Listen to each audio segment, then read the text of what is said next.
অস্ট্রেলিয়ার মাটিতে অস্ট্রেলিয়াকে শেষ পর্যন্ত শেষই করে দিল বাংলাদেশ। শেষ পর্যন্ত জয়টা ছিনিয়ে নিল।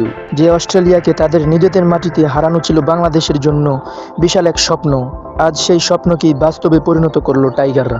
আর এই জয়ের শুরুটা হয়েছিল হাসান মাহমুদের হাত ধরে।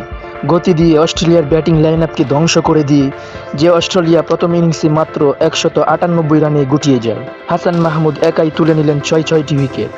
এরপরে ব্যাট হাতে জ্বলে ওঠেন তানজিদ হাসান তামিম, ঐতিহাসিক সেঞ্চুরি।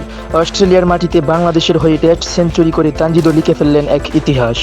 বাংলাদেশ সেখানেও থামেনি, 426 রানের বিশাল এক টার্গেট দেয় অস্ট্রেলিয়ার সামনে। অস্ট্রেলিয়ার সামনে তখন পাহাড় সম পরিমাণ চাপ। দ্বিতীয় ইনিংসে অস্ট্রেলিয়া ঘুরে দাঁড়ানোর চেষ্টা করলে মেহেদী হাসান মিরাজের ঘূর্ণিতে তারা দাঁড়াতেই পারেনি।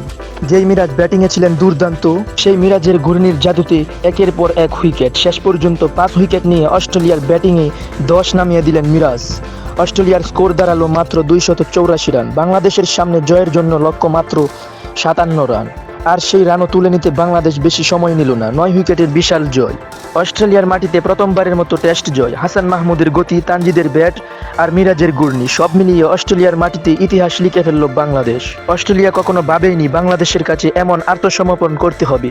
তাদের নিজেদের মাটিতে এসে বাংলাদেশ এমনভাবে ম্যাচটা ছিনিয়ে নিয়ে যাবে।